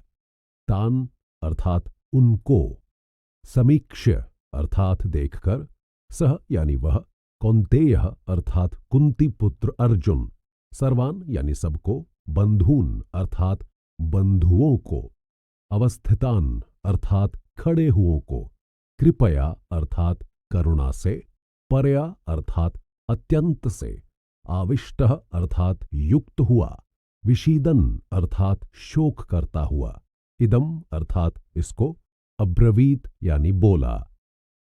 अनुवाद। उन उपस्थित अपने सारे बंधुओं को देखकर वह कुंती पुत्र अर्जुन अत्यंत करुणा से युक्त होकर शोक करता हुआ यह वचन बोला। टिप्पणी। अर्जुन के शोक और कारुण्य का कारण उसका यह विचार कि दोनों ओर सब उसके बंधु बांधव ही हैं, जो आपस में किसी न किसी प्रकार से संबद्ध हैं। वे सब यहां विरोधी पक्ष के समर्थकों के प्राण लेने आए हैं। युद्ध के अंत में आज दिखाई पड़ने वालों में से कोई कोई ही बच पाएगा। ऐसी स्थिति में विजेता का राज्य एक श्मशान का राज्य होगा। जो युद्ध महंगा इतना है और प्राप्त उससे कुछ नहीं होना, तो उससे लाभ कैसा। इस मर्मांतक विचार ने अर्जुन के मन एवं मस्तिष्क को बुरी तरह झंझोड़ दिया। वह अपना संतुलन खो बैठा। उसे अपना अस्तित्व ही निरर्थक दिखाई देने लगा। उसे लगा जैसे वो निराधार हो गया है। किम कर्तव्य विमूढ़ता के उस गहन अंधकार में उसका एकमात्र प्रकाश दीप था उसका अभिन्न सखा, संबंधी और सारथी कृष्ण। इसलिए विवश होकर वह अपने मनोमंथन को उसके सामने रखने लगा। अर्जुन उवाच। दृष्ट्वेमं स्वजनं कृष्ण युयुत्सुं समुपस्थितं सीदन्ति मम गात्राणि मुखं च परिशुष्यति वेपथुश्च शरीरे मे रोमहर्षश्च जायते गांडीवं संसृते हस्तात्वक चैव परिदह्यते। पदच्छेद। अर्जुनः अर्थात अर्जुन ने, उवाच कहा, दृष्ट्वा अर्थात देखकर, इमं यानी इसको, स्वजनम अर्थात अपने आदमियों को, कृष्ण अर्थात हे कृष्ण, युयुत्सुम अर्थात युद्ध की इच्छा वाले को, समुपस्थितम अर्थात खड़े हुए को, सीदंती अर्थात बैठते शिशिल हुए जाते हैं, मम यानी मेरे, गात्राणि अर्थात शरीर के अंग, मुखम यानी मुंह, च यानी और, परिशुष्यति अर्थात सूखा जाता है, वे पथुः अर्थात कपकपी, च यानी तथा, शरीरे अर्थात शरीर में यानी मेरे, रोमहर्षः अर्थात रोमांच, च यानी और, जायते होता है, गांडीवम अर्थात गांडीव धनुष, संस्रस्ते अर्थात गिरता खिसकता है, हस्तात अर्थात हाथ से, त्वक यानी त्वचा, शरीर की खाल, च यानी तथा, एव भी, परिदह्यते अर्थात बहुत जलती है। अनुवाद। अर्जुन ने कहा, हे कृष्ण, युद्ध क्षेत्र में डटे हुए लड़ाई की इच्छा वाले इन अपने आदमियों को देखकर मेरे शरीर के अंग शिथिल हुए जा रहे हैं, मुख सूखा जा रहा है, मेरे शरीर में रोमांच और कपकपी हो रही है, गांडीव धनुष भी मेरे हाथ से खिसका जा रहा है और त्वचा बहुत जल रही है। न च शक्नोम्यवस्थातुं भ्रमतीव च मे मनः निमित्तानि च पश्यामि विपरीतानि केशव। पदच्छेद। न अर्थात नहीं, च यानी तथा, शक्नोमि अर्थात समर्थ हूं, अवस्थातुम अर्थात खड़ा रहने को, भ्रमति अर्थात घूम रहा है, इव यानी स, च यानी और, में मेरा, मनः अर्थात मन, निमित्तानि अर्थात लक्षणों, शकुनों को, च यानी भी, पश्यामि अर्थात देखता हूं, विपरीतानि अर्थात उल्टों, बुरों को, केशव अर्थात लंबे सुंदर केश वाले अथवा केशी नामक राक्षस को मारने वाले हे कृष्ण। अनुवाद। मेरा मन अर्थात मस्तिष्क घूम सा रहा है, इसलिए मैं खड़ा रहने में भी समर्थ नहीं हूं। हे कृष्ण, मैं सारे लक्षण भी उल्टे उल्टे बुरे बुरे ही देख रहा हूं। न च श्रेयोनुपश्यामि हत्वा स्वजन्माहवे, न कांक्षे विजयम कृष्ण, न च राज्यम सुखानि च। पदच्छेद।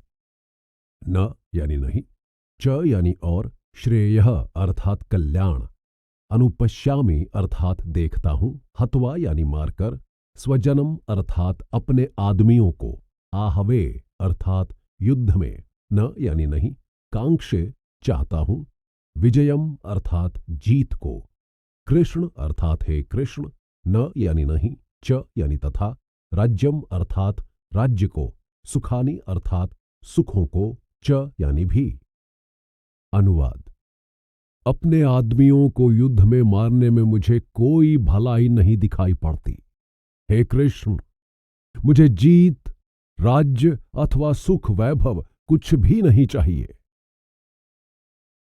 किम नो राज्येन गोविंद, किम भोगैर जीवितेन वा, ये शामर्थे कांक्षितम नो राज्यम भोगा सुखानि च, त इमेव स्थिता युद्धे प्राणम त्यक्त्वा धनानि च, आचार्यः पितरः पुत्रास्थैव च पितामहः, मातुलः श्वशुरः पौत्रः श्यालः संबंधिनस्तथा। पदच्छेद। किम अर्थात क्या, नह अर्थात हमें, राज्येन अर्थात राज्य से, गोविंद अर्थात हे कृष्ण, किम अर्थात क्या, भोगैः अर्थात भोगों से, जीवितेन अर्थात जीवन से, व यानी अथवा, येषाम अर्थात जिनके, अर्थे अर्थात लिए, कांक्षितम अर्थात इच्छित है, नह अर्थात हमें, राज्यम अर्थात राज्य, भोगः अर्थात भोग, सुखानि अर्थात सुख, च यानी और, ते यानी वे ही, इमे अर्थात ये, अवस्थितः अर्थात खड़े हैं, युद्धे अर्थात युद्ध में, प्राणान अर्थात प्राणों जीवन को, त्यक्तवा अर्थात छोड़कर, धनानि अर्थात धन संपत्ति को, च यानी तथा, आचार्यः अर्थात गुरुजन, पितरः अर्थात ताऊ चाचे, पुत्रः अर्थात बेटे, तथा यानी वैसे, एव यानी ही, च यानी और, पितामह अर्थात दादा, मातुलः अर्थात मामा, श्वशुरः अर्थात ससुर, पौत्रः अर्थात पोते, श्यालः अर्थात साले, संबंधिनः अर्थात रिश्तेदार, तथा यानी और। अनुवाद। हे गोविंद, इंद्रियों के अधिष्ठाता अथवा गौओं के रखवाले कृष्ण, हमें ऐसे राज्य से क्या प्रयोजन है अथवा ऐसे भोगों से एवं जीवन से भी क्या लाभ है। हमें जिनके लिए राज्य, भोग और सुखादि चाहिए, अभीष्ट हैं, वे ही ये सब धन और जीवन की आशा को छोड़कर युद्ध में खड़े हैं। इनमें हमारे गुरुजन, ताऊ चाचे, बेटे और उसी प्रकार दादे, मामे, ससुर, नाती, साले तथा अन्य रिश्तेदार भी सम्मिलित हैं। एतान हन्तुमिच्छामि घ्नतोऽपि मधुसूदन, अपि त्रैलोक्य राज्यस्य हेतोः किम नु मही कृते। पदच्छेद।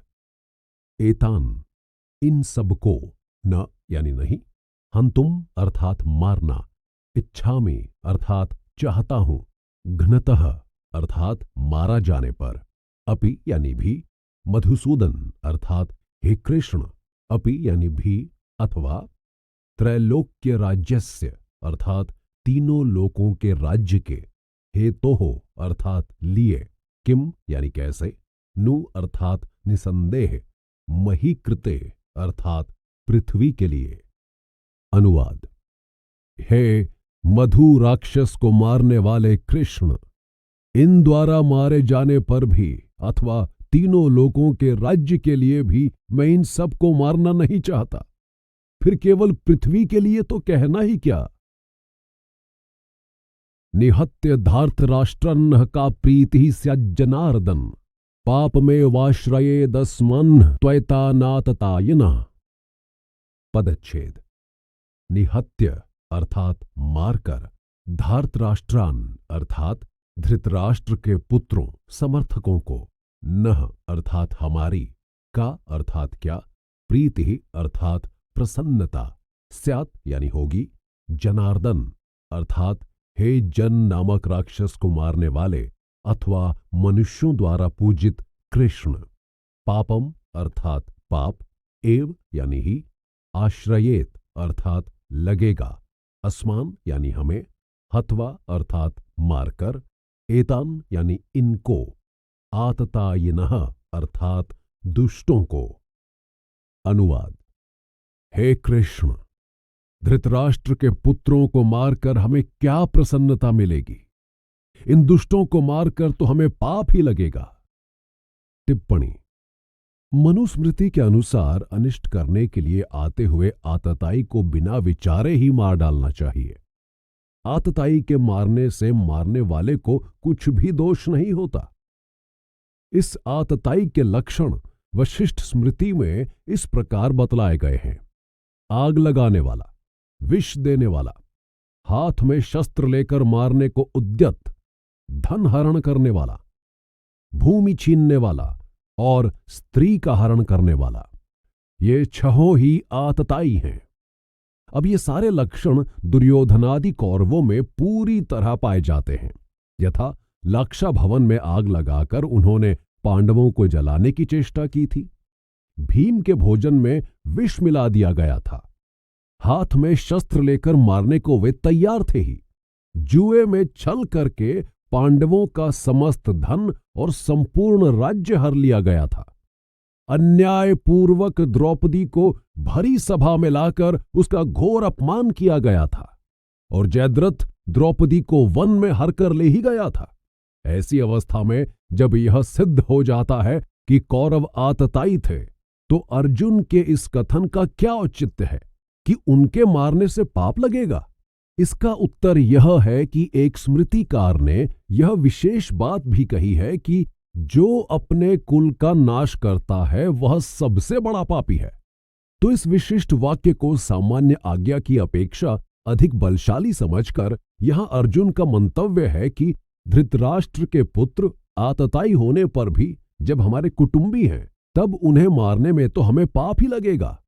यहां यह बात ध्यान देने योग्य है कि अब से पहले अपने जीवन में अर्जुन ने सैकड़ों युद्ध किए थे, किंतु उनमें शत्रु का लहू बहाने में कभी उसे पाप पुण्य का विचार नहीं आया और न ही बड़ी से बड़ी हत्या करने में कभी उसे कोई संकोच हुआ। कारण ये सब युद्ध पराये आदमियों से हुए थे, अपनों से नहीं। अपनों से युद्ध करने का संयोग तो उसके जीवन में पहली बार आया ही अब था। आरंभ से ही वो कहता आ रहा है कि दुर्योधनादि कौरव ताऊ के पुत्र होने के कारण उसके अपने ही तो भाई हैं और शत्रु पक्ष में सब उसके अपने ही बंधु बांधव, नाती संबंधी तथा सखा साथी हैं। दूसरे शब्दों में वे सब उसके अपने आदमी, स्वजन हैं और इसीलिए उनके साथ युद्ध करने में उसे आपत्ति है। प्रस्तुत श्लोक में वह स्पष्ट कहता है कि अपने आदमियों को मारने से पाप तो होता ही है, साथ में कोई प्रसन्नता, सांसारिक उपलब्धि भी नहीं होती।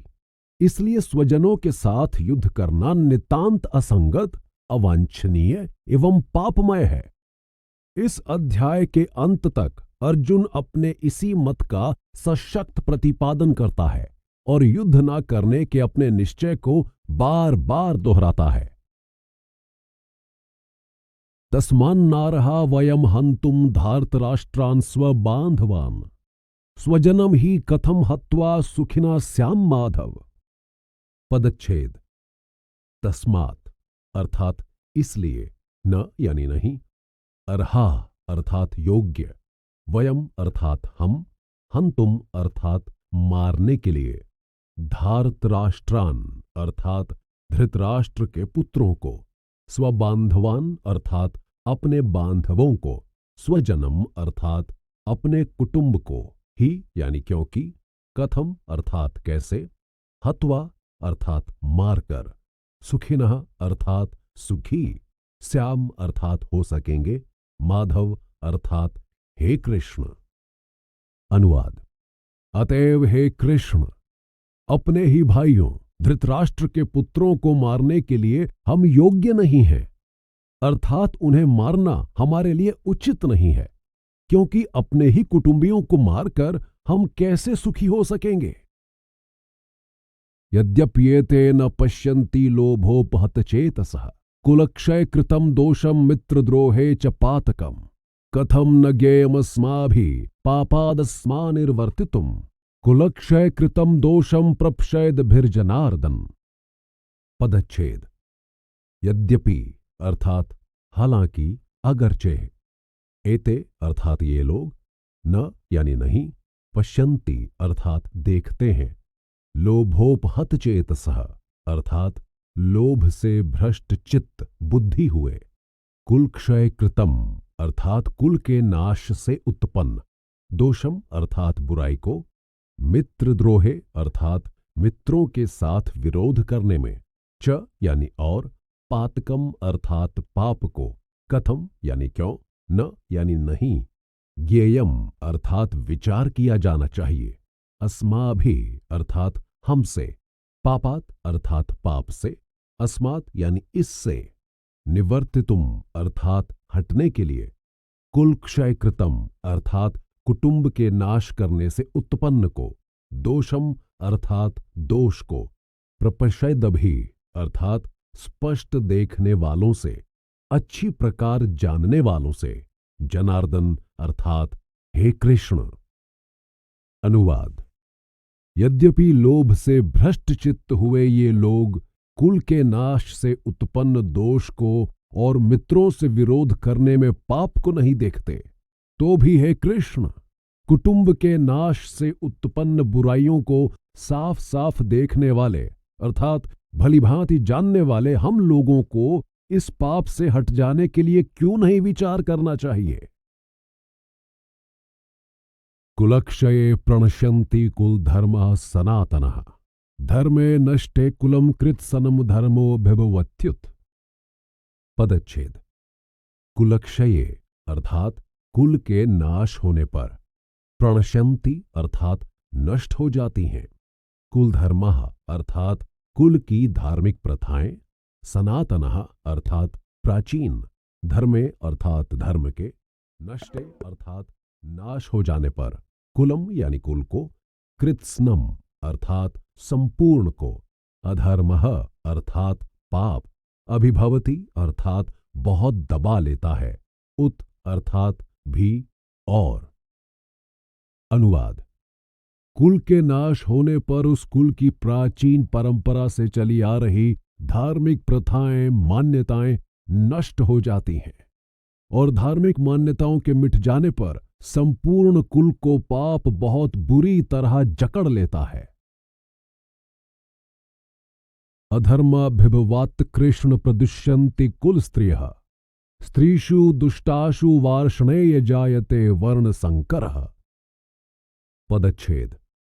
अधर्माभिभवात् अर्थात पाप के अधिक बढ़ जाने से, कृष्ण अर्थात हे कृष्ण, प्रदुष्यन्ति अर्थात दूषित भ्रष्ट हो जाती हैं, कुल स्त्रियः अर्थात कुल की स्त्रियां, स्त्रीषु अर्थात स्त्रियों के, दुष्टासु अर्थात दूषित हो जाने पर, वार्ष्णेय अर्थात हे वृष्णि वंश में उत्पन्न कृष्ण, जायते उत्पन्न होता है, वर्ण संकरः अर्थात दोगलापन।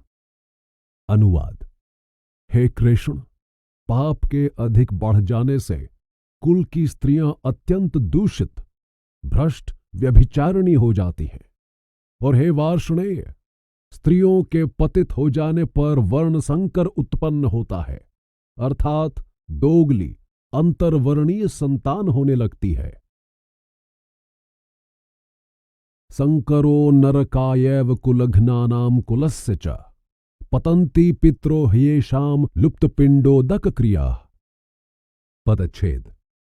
संकरः अर्थात वर्ण संकर, नरकाय अर्थात नरक के लिए, एव यानी ही, कुलघ्नानाम अर्थात कुलघातियों, कुल का नाश करने वालों के, कुलस्य अर्थात कुल का, च यानी और, पतंती अर्थात गिर जाते हैं, पितरः अर्थात पितर लोग, ही अर्थात भी, एषाम अर्थात इनके, लुप्त पिंडोदक क्रिया अर्थात लोप हुई पिंड और जल की क्रिया वाले। अनुवाद। वर्ण संकर कुल घातियों को और कुल को नरक में ले जाने के लिए ही होता है। लुप्त हुई पिंड और जल की क्रिया वाले अर्थात श्राद्ध और तर्पण से वंचित इनके पितर लोग भी अधोगति को प्राप्त होते हैं। टिप्पणी। लुप्त पिंडोदक क्रिया, इसके द्वारा हिंदुओं की सुविख्यात धार्मिक क्रिया श्राद्ध का निर्देश किया गया है। श्राद्ध में जो पिंड दान किया जाता है और पितरों के निमित्त ब्राह्मण भोजनादि कराया जाता है, वह पिंड क्रिया है, और तर्पण में जो जलांजलि दी जाती है वह उदक क्रिया है। इन दोनों के समाहार को पिंडोदक क्रिया कहते हैं। इसी का नाम श्राद्ध तर्पण है। शास्त्र और कुल मर्यादा को जानने मानने वाले लोग श्राद्ध तर्पण किया करते हैं, परंतु कुल घातियों के कुल में धर्म के नष्ट हो जाने से जो वर्ण संकर उत्पन्न होते हैं, वे अधर्म से उत्पन्न और अधर्माभिभूत होने के कारण प्रथम तो श्राद्ध तर्पणादि क्रियाओं को जानते ही नहीं, फिर कोई बतलाता भी है तो श्रद्धा न होने से उन्हें नहीं करते, और यदि करते भी हैं तो शास्त्र विधि के अनुसार उनका अधिकार ना होने से वे पितरों को मिलती नहीं। इस प्रकार जब पितरों को संतान के द्वारा पिंड और जल नहीं मिलता, तब उनका पतन हो जाता है। दोषैरेतहि कुलघ्नानां वर्ण संकर कारकहि उत्सद्यन्ते जाति धर्मः कुल धर्माश्च शाश्वतः। पदच्छेद। दोषहि अर्थात दोषों से, एतहि अर्थात इनसे, कुलघ्नानाम अर्थात कुलघातियों के, वर्ण संकर कारकहि अर्थात वर्ण संकर उत्पन्न करने वालों से, उत्साद्यन्ते अर्थात नष्ट हो जाते हैं, जाति धर्मः अर्थात जाति धर्म, कुल धर्मः अर्थात कुल धर्म, च अर्थात और, शाश्वतः अर्थात सनातन। अनुवाद। वर्ण संकर उत्पन्न करने वाले इन दोषों से कुल घातियों के सनातन जाति धर्म और कुल धर्म नष्ट हो जाते हैं। टिप्पणी। पिछले श्लोक में अर्जुन ने कहा था कि वर्ण संकर कुल घातियों को तथा सारे कुल को नरक में ही ले जाता है, साथ में उनके पितरों, मृतक पूर्वजों का भी वह पतन कर देता है। यहां वह कहता है कि जिन दोषों के कारण वर्ण संकर उत्पन्न होता है, वे उनके प्राचीन जाति धर्मों और कुल धर्मों को भी नष्ट कर देते हैं। जैसा पिछले श्लोकों में बताया जा चुका है, ये दोष 4 हैं।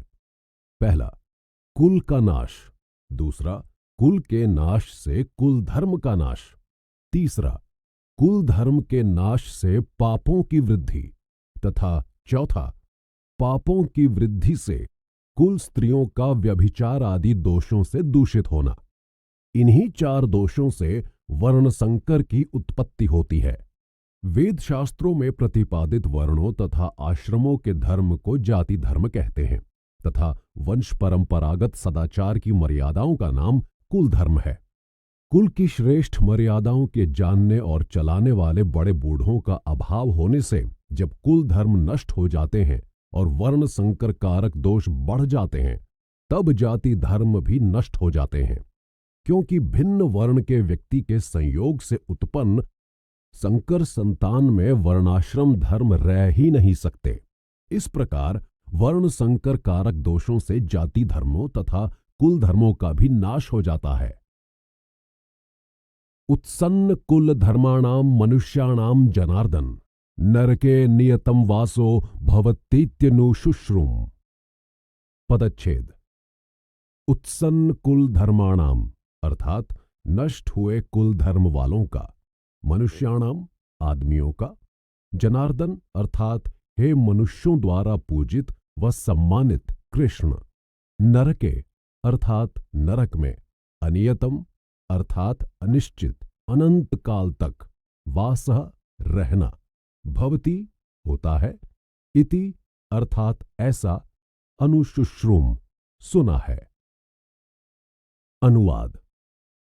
हे कृष्ण, उन मनुष्यों का जिनके कुल धर्म तथा जाति धर्म नष्ट हो गए हैं, अनिश्चित अनंत काल तक नरक में वास होता है, ऐसा हम परंपरा से सुनते आए हैं। अहोबत महत पापम कर्तुम व्यवसिता वयम यद्राज्य सुख लोभेन हंतुम स्वजन मुद्यता। पदच्छेद।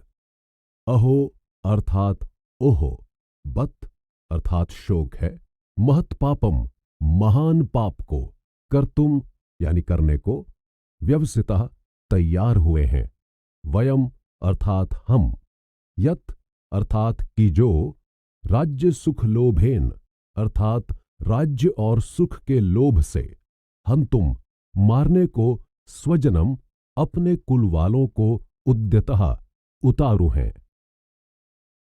अनुवाद। ओहो, बड़े शोक की बात है कि धर्मात्मा एवं बुद्धिमान माने जाने वाले हम लोग भी एक महान पाप करने के लिए तैयार हो गए हैं कि जो राज्य तथा सुख के लोभ में अपने ही कुटुंबियों को मारने पर उतारू हैं। यदि माम प्रतीकारम शस्त्रम शस्त्रपाणायः धार्तराष्ट्रारणे हन्युस्तन्मे क्षेमतरम भवेत्। पदच्छेद। यदि यानी अगर, माम मुझको, अप्रतीकारम सामना ना करने वाले को, अशस्त्रम अर्थात शस्त्र रहित को, शस्त्रपाणायः हाथ में शस्त्र लिए हुए, धार्तराष्ट्रः अर्थात धृतराष्ट्र के पुत्र, रणे युद्ध में, हन्युः मार डालें, तत् अर्थात वह, में मेरे लिए, क्षेमतरम अर्थात अधिक कल्याणकारी, भवेत यानी होए। अनुवाद। अगर सामना ना करने वाले एवं शस्त्र रहित निहत्थे मुझको हाथ में हथियार लिए हुए शस्त्रधारी धृतराष्ट्र के पुत्र युद्ध में मार डालें, तो वह मेरे लिए अधिक कल्याणकारी होगा, अर्थात इस प्रकार के मरने को मैं अधिक श्रेयस्कर समझूंगा। संजय उवाच। एव मुक्तवार्जुनः संख्ये रथोपस्थ उपाविशत् विसृज्य सशरम चापम शोक संविघ्न मानसः। पदच्छेद। संजयः अर्थात संजय, उवाच यानी बोला, एवं इस प्रकार, उक्तवा कहकर, अर्जुनः अर्जुन, संख्ये अर्थात रणभूमि में, रथोपस्थे अर्थात रथ के पिछले भाग में, उपाविशत बैठ गया, विसृज्य अर्थात छोड़कर, सशरम बाण सहित, चापम धनुष को, शोक संविघ्न मानसः अर्थात शोक से दुखी मन वाला। अनुवाद। संजय बोला, हे राजन धृतराष्ट्र, रणभूमि में शोक से दुखी मन वाला अर्जुन इस प्रकार कहकर और बाण सहित गांडीव धनुष को छोड़कर रथ के पिछले भाग में बैठ गया। टिप्पणी। प्रस्तुत श्लोक में एक ऐसे अर्जुन का चित्रण किया गया है जो चिंतामग्न है, शोकातुर है, संभ्रमित मति है। तनिक कल्पना कीजिए योद्धा शिरोमणि उस अर्जुन की, जिसका नाम मात्र ही शत्रु का दिल दहलाने के लिए पर्याप्त था, जिसके गांडीव की टंकार सुनते ही उसे अपने सामने मौत नृत्य करती हुई दिखाई देती थी, जिसने अपने जीवन में छोटे बड़े सैकड़ों युद्ध कर गाजर मूली की तरह नरमुंडों का छेदन किया था, और रिपु रक्तपात ही जिसका होलिकोत्सव था, आज वही अर्जुन अपने क्षात्रत्व के निर्णायक परीक्षण के समय मैदान छोड़कर भाग रहा है। ऐसा क्यों? क्योंकि आज पहली बार उसे अपनों से युद्ध करना पड़ रहा है। उसने अपने चारों ओर दोनों पक्षों में अपने ही कुटुंबियों, बंधु बांधवों, नाती संबंधियों, सखा साथियों, आचार्य पितामहों, पुत्र पौत्रों, एक दूसरे के लहू के प्यासों को खड़ा देखा। ममत्व व मोह का एक अभूतपूर्व भावोद्रेक उसमें प्रस्फुटित हो पड़ा। अपने आदमियों, स्वजनों की हत्या से जनित दुष्परिणामों की एक विचार श्रृंखला उसके मस्तिष्क में खनखना उठी। उसने कृष्ण को बताया कि किस प्रकार स्वजन वध से कुल क्षय होगा, कुल क्षय से कुल धर्मों का नाश, उससे पापों का बाहुल्य, उसके कारण कुल स्त्रियों का दूषित, भ्रष्ट व व्यभिचारिणी हो जाना, उन द्वारा वर्ण संकर की उत्पत्ति, वर्ण संकर से नरक भोग एवं पितर पतन। ऐसा होने पर सनातन जाति धर्मों व कुल धर्मों का ह्रास और उसके फलस्वरूप अनंतकालीन नरकवास। कुल क्षय की इस विभीषिका से बचने के लिए अर्जुन ने प्रस्तावित युद्ध को यथासंभव प्रयासों से रोकना चाहा। उसके लिए वह अपना राज्य छोड़ने तथा अपने प्राणों की आहुति देने तक को भी तैयार हो गया। किंतु वह सब व्यर्थ था, क्योंकि अर्जुन भलीभांति जानता था कि उस अकेले के युद्ध ना करने से वह रुकने वाला नहीं। सभी शांति प्रयत्न विफल हो चुके थे और दोनों ओर के निश्शेष सैन्यगण एक दूसरे को समाप्त करने पर बुरी तरह उतारू थे। उस अपरिहार्य स्थिति में अर्जुन को लगा जैसे उसके सारे मार्ग बंद हो गए हैं। चारों ओर अंधकार ही अंधकार है। अंग सर्वथा शिथिल पड़ गए हैं। मन संतुलन खो बैठा है। बुद्धि सकते में आ गई है। शरीर में कंप अर्थात कंपन और रोमांच हो रहा है।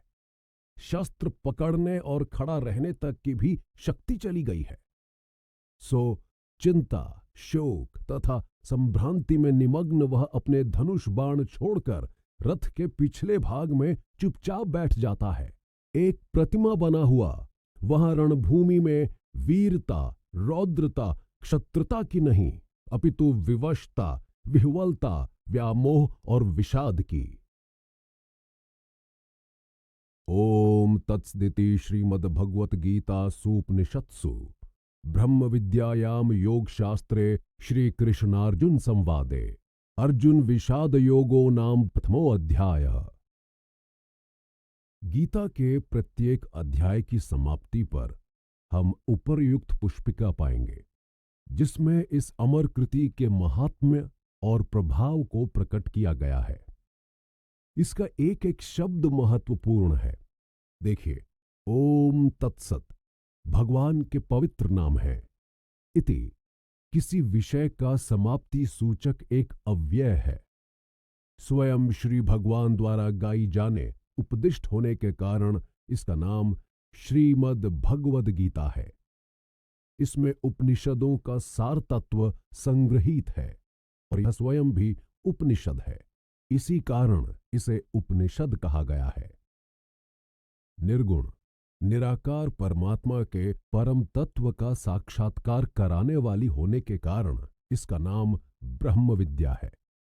जिस कर्म योग का योग के नाम से वर्णन हुआ है, उस निष्काम भावपूर्ण कर्मयोग का तत्व बताने वाली होने से इसका नाम योग शास्त्र है। यह साक्षात परम पुरुष भगवान श्री कृष्ण और भक्तवर अर्जुन के बीच हुआ संवाद है। अतः यह श्री कृष्णार्जुन संवाद है। इसके प्रत्येक अध्याय में परमात्मा को प्राप्त कराने वाले योग का वर्णन है, इसलिए उसके नाम में योगः शब्द प्रयुक्त है। प्रस्तुत अध्याय में कुल क्षय के भय से अर्जुन के मन में उत्पन्न विषाद की मुख्य रूप से चर्चा है, इसलिए इसका नाम अर्जुन विषाद योगः हो गया। इस प्रकार यहाँ प्रथम अध्याय की विधिवत समाप्ति हो जाती है।